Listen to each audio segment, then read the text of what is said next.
Alright, ladies and gentlemen, it is time to really address the fish stock in this tank. Ultimately, I've decided to try to catch 3 fish, and I'll explain why. First, it's going to be the filefish. As you can see, the filefish is really not doing its job. There's a lot of Aiptasias that is kind of growing out of the rockwork. I keep holding out hope that the filefish will, just like the previous ones, will start cleaning up the Aiptasias. And when the Aiptasia is gone, then they'll go after the corals, and that's when I'm going to pull it. But unfortunately, it's been 3 or 4, almost 5 months now, and it has not touched any of the Aiptasias yet. However, I do notice that near where the filefish usually hangs out, the torch head started receding and dying. Of course, it could be due to other things. I made sure there's no pests. Ultimately, I feel like it could be it, and I feel like I'm slowly losing soa polyps and the anemones.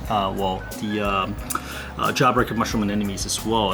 Something seems to be bothering them. So just to kind of take one potential out of the equation, I feel like, okay, you know what? Let's kind of move the filefish to the sump, and we'll let the filefish develop a taste for Aiptasias in the sump, because there is no less amounts of Aiptasia among this bundle as well. The filefish is living down here, living large, and the filefish is relatively easy to catch. I've done it many times. Basically, every night you just gotta wake up and try to find where to sleep. It's kind of like a where is Waldo.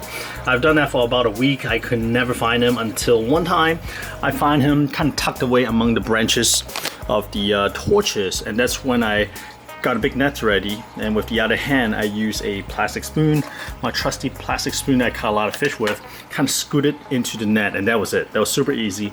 So for now, it's kind of hanging out in the sump to see it will start picking off Aiptasias, and maybe down the road I'll reintroduce him to the tank, or I may just rehome him to somebody else who may be interested in the quote-unquote Aiptasia eating filefish. The second fish I want to target in this tank with this particular trap is actually the Hippo Tang. I feel like the Hippo Tang is getting to a size where this is starting to feel a little cramped. I feel like longer term may be okay, but to my taste, I feel like Hippo Tang, they just like to cruise. And with the coral density in this tank, I feel like it's running out of room, and just visually it just feels a little cramped. I don't feel super great about it. I mean, the tank is 135 gallon. It should be big enough, but I just don't feel great about it because it can no longer really cruise from end to end without like dodging and slowing down a little bit. Another reason is that Hippo Tang has the reputation of potentially nipping at corals as well once they get to a certain size. So I feel like with all those in mind, it's probably time to potentially find a new home for the Hippo Tang. I do not have a new home lineup yet. I'm still kind of thinking about who I should reach out to, or should I just make a post for submission if you're local and interested in a Hippo Tang, a teenager Hippo Tang. It's probably 4.5 inches at this time. Let me know. But I feel like the Hippo Tang will be a little bit trickier to catch, especially since at night it sleeps right in the cluster of coral at the base of that acro. So night attack is probably out of the question unless I want to tear down the whole thing, and that's why the trap is here. The third fish I want to target, which is going to be the toughest, is actually going to be the Melanurus Wrasse, that guy right there. This guy is so cautious, and at night it stays in the sand. I don't know where his sleeping spot is. There's no way I'll catch it when it's sleeping, so trap is probably the only way to go. And the reason I want to get it is because I'm going to enlist help of Berghia Nudibranch in terms of addressing the Aiptasias, since the filefish is not working out. Of course, that cluster I can just pull out the tube and that should be it. However, stuff like this should be okay. I can just use F-Aiptasia, but there are Aiptasias in the rockwork, in the pipes, on the back side of the rock that I'm not seeing, which I'm sure is there. I'm not able to get to those. So Berghia Nudibranch seems to be the next logical choice that I could try. The problem is with the Wrasse, it's gonna pick off the Nudibranchs as soon as they hit the tank. So that's why I'll try to temporarily get the Wrasse out, maybe have it in the sump for now until all the things are kind of cleared out and I'll move it back in. Or if I feel like that's gonna be a longer term process thing, I'll trade the Melanurus Wrasse or give it away locally as well. Besides being able to introduce the Berghia Nudibranch once a Wrasse is out of the main system, the other potential I could use is Peppermint Shrimps. I've tried shrimps before, they never last because I believe the Wrasse probably picked them off. That's the Peppermint Shrimp, who was actually doing great on Aiptasia until they disappeared really quickly after a couple days. I did not kind of connect the dots until a little bit later. And also the Harlequin Shrimp to address the Asterina Starfish, which is not a huge problem right now. But I still would like to get them out of the tank. I do have chocolate starfish that have been kind of chilling in the sump for the last year. I have 2 of those guys with the intention of feeding the Harlequin Shrimp once the Asterina Starfish is out of the system. That'll give me a little buffer room in terms of finding a new home for the Harlequin Shrimp. But the last time I tried the Harlequin Shrimp, same deal. Within a week, it's gone. I did not connect the dots until a little bit later. I'm like, oh, wait a minute, Wrasse. These are shrimp hunters. So with the Melanurus Wrasse out of the display system, living in the sump or somebody else's tank, I'll be able to try shrimp as well, whether that's Peppermint Shrimp or Harlequin Shrimp. I probably will not do the Peppermint Shrimp and the Berghia Nudibranch at the same time because the Peppermint Shrimp has the potential of hunting down the Nudibranchs as well. So in order, we'll get the Wrasse out and then we'll introduce the Berghia Nudibranchs and then we'll probably introduce the Harlequin Shrimp. And if for whatever reason the Nudibranchs did not address the Aiptasia issues, then we'll also look into Peppermint Shrimp. Alright, that was a mouthful. This video, if you're watching this right now, means that I have a little bit of success in terms of catching these fish. I do not know where the filefish is down here. I'll keep looking for it. I just caught him yesterday, so it's probably still adjusting to the sump. So once I see it, I'll show you guys as well. It's definitely grown quite a bit and seems to be a happy little camper. But again, it's not really doing the job of hunting down the Aiptasias, and I'm kind of getting a little bit nervous simply because like a certain tortoise head that he hangs out with that died. It's not brown jelly disease, it's just the head is gone. So I feel like maybe it has something to do with it. Same deal with certain zoas, and I see the jawbreaker mushrooms some of them start detaching. It could be something to do with the flow. But, you know, just in case, there's too many factors. Let's remove one of the potentials and then we'll see how the other things do. All right, with that said, let's get to it. Oh, it looks like yellow tangs actually go in, but you're not one to target. There you go. The fish I'm not trying to catch always goes in first. But hopefully with the yellow tang swimming freely in and out, that'll give the Hippo tang and the Wrasse an idea that, hey, you know what, this acrylic trap is actually safe. This is probably a good chance to address the yellow tang as well. The yellow tang seems to be developed a little bit of the HLLE, the lateral line disease. You see that the behind the head is turning a little bit white. Usually is associated with too much carbon, active carbon dust. Active carbon is something that I use, so that's something I'm tracking as well.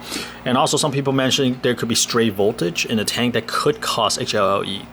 Well, I don't know which one it is, but one way to kind of resolve this is number one, make sure there's no stray electricity if that's what it is. And number two, you feed more nori, which is what I've been trying to do. And some people recommend soaking them in Celcon. I'm not sure how much they'll help, but I do have this and it is fresh. So I'm tossing that into the kitchen sink as well. So hopefully all these combined will help resolve that issue. I don't think the Hippo tang is picking at the yellow tang, or it could be happening without me seeing, but I don't think that's the case. The next morning. Alright, this morning I woke up with like all kinds of fish in the trap, but I gotta go out, send the kids off, so I don't have time to sit here.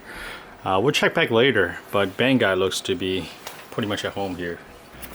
Look at these guys. I was watching them from like the stairs. I came downstairs, I just watched. Hippo tang went almost all the way in, but as soon as I get close to the tank, it just kind of backed out. So it's still kind of nervous. Not so much with the fish trap itself, but more so with me in combination of the fish trap. So I guess they know something is up. I mean, I've been using this trap for years. Okay, I feel like something will be happening soon. The fish are getting a little bolder and bolder. Look, the yellow tang just make himself at home. All the fish are making this. Look, all three fish in there. If I drop the trap now, I'll catch a Bangai and the yellow tang. The Bangai just really comfortable in there. It's been caught a couple times already. He doesn't care. There's the Wrasse. I feel like maybe I should move the trap a little bit lower next time I set this up for the Wrasse, simply because the Wrasse doesn't come up off the rockwork that much too often. The next day. Oh, ladies and gentlemen, this is round 2. I just put this in. And the Melanurus Wrasse already went with the same plan, the plan I talked about yesterday, putting the frozen food up here. The Wrasse already went in. It went in already. Now I'm getting a little greedy. Can I catch a wrasse and a Hippo Tang at the same time? I'm gonna let it marinate a little bit. I'm gonna talk a little trash because some people on Instagram saying that no way trying to catch his wrasse with this trap. So I'm gonna let it marinate a little bit. So while the fish are getting used to the fish trap with the frozen food in there, which they respond a lot more to, I'm getting the acclimation box ready. So with the wrasse, I am not going to be like the filefish where I just kind of drop him in the refugium, let him go wild. Simply because the wrasse is going to decimate all the pod population down there and throw things off. So with the wrasse, I'm just going to temporarily house him here first, and then most likely I will rehome him. Simply because I don't think adding shrimp in this tank is going to be a quick solution. It's going to take at least a couple months. Look, just went back in there again. So I think the best thing to do is just kind of rehome him, which is a shame because he is absolutely beautiful. He got to be a really beautiful state. Just look at how colorful it is. But there are a lot of great homes locally, so we'll go ahead and do it for this guy until things are resolved, and hopefully either get him back or get a different wrasse. But yeah, once again, we'll just keep him in the this DIY acclimation box for now. It's a nice little holding tank that'll be good for a couple days, and we'll figure things out. Look at this yellow tank, just loves the this fish trap. All right, time to go fishing. All right, y'all, I'm ready, and I guess he's ready to go too. Look at that. Let's do a clean catch. Uh-oh, yellow tank's in there too. Coming for the ride? No? Okay, so the trapdoor did not come down because I was messing with it, and I think it spooked the fish because the whole trap moved. But that was not enough to deter them from trying again. So let's see. In the grand scheme of things, if I had known that I would be catching fish this often from my tank, I probably would have invested in a there you go. Uh-oh, I may have spooked him. That didn't come down quick. If I had known I would be catching fish this often, a couple catches ago I would have probably invested in one of those newer types of fish trap where I can do like remote release, or I can just easily pull something and the trapdoor comes down versus have to deal with like strings like this. This is much more traditional. But then again, it's always like, okay, I think that's the last time I'll catch a fish, and then it's next time it'll be, oh, this is the last time, and I just keep thinking that I'll just be wasting money because it's not going to be a regular occurrence. But hey, we just keep repeating the same mistake, right? At least I do. All right, come on, buddy. Come on. Oh, by the way, you may be wondering, why do I keep having this algae clip here? I feel like it kind of gives them a little bit of cover. I feel like fish feels a little bit more comfortable coming up to the glass with a little covering, and they're familiar with the algae clip. That's why I have it here. Alright, now the wrasse is not coming. I think it's kind of spooked out by the camera. They know something is up. He knows something is up. And I noticed that the male Amphias, later Amphias, never came into the trap as well, which I thought was interesting. There's only certain females. There she is. Really calmly. There it is. Hey, anybody want a yellow tank too? There it is.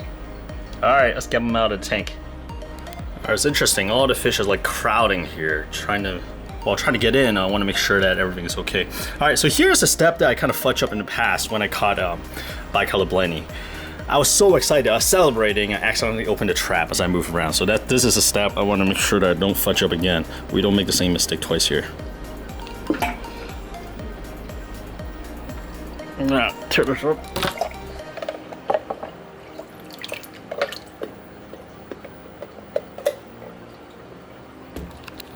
Alright, here we go. Yellow Tang, Melanurus Wrasse in this good old-fashioned trap. I'm gonna catch the yellow Tang later. I'm gonna use both hands. Alright, here we go. There's the yellow Tang, there's a wrasse. Alright, next up is getting the yellow Tang back into the display tank. Sorry guys, I know I'm stressing you out. But we're gonna say goodbye to our Melanurus Wrasse. Here you go. So, yellow Tang back in here. Sorry, no big home for you yet. And down here, Wrasse is here. We got some rock for cover. And I'm gonna just put the cover up.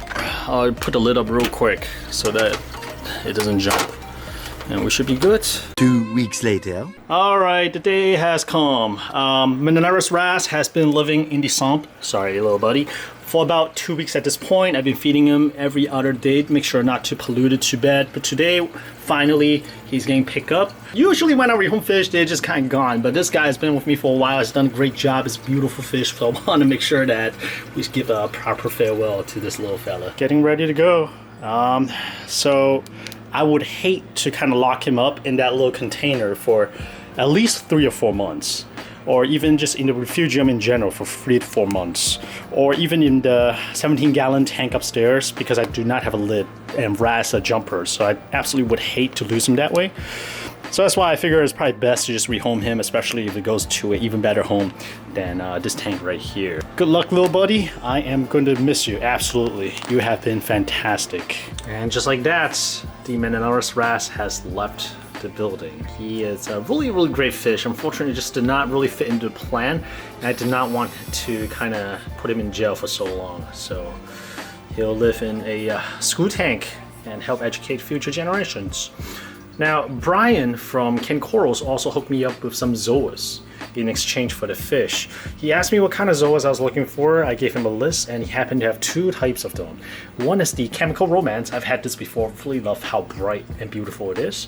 And also the Sunny D, good old Sunny D. He also happened to have some, so he gave me 2 frags. Much appreciated, thank you. So with these zoas, I'm hoping to redo the zoa garden here. That's got a little bit sparse.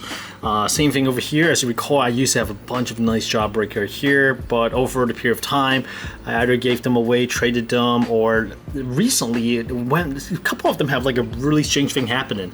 Basically, it almost looked like the whole polyp got pulled off. Basically, the center is missing. And I just have like kind of like a ring around it. So I got 3 or 4 pieces like that floated off. I'm like, what's going on? I was really scratching my head what's going on, whether some kind of fish or some pest was like targeting them. Not the filefish because it's still in refugium, which was the likely culprit if I have to guess, but that was not it. So it was just kind of like, there's like a rip on the oral disc, and then the trunk is missing. So almost like the whole thing got pulled away. The good news is that the surviving ones are kind of bouncing back, seems to be happy once again. And these mushroom, they do spread pretty fast for me, so I'm kind of crossing my fingers that they'll kind of repopulate. In the meantime, I'm going to reintroduce some of the zoas. But I feel like maybe the flow is really low here. I don't know.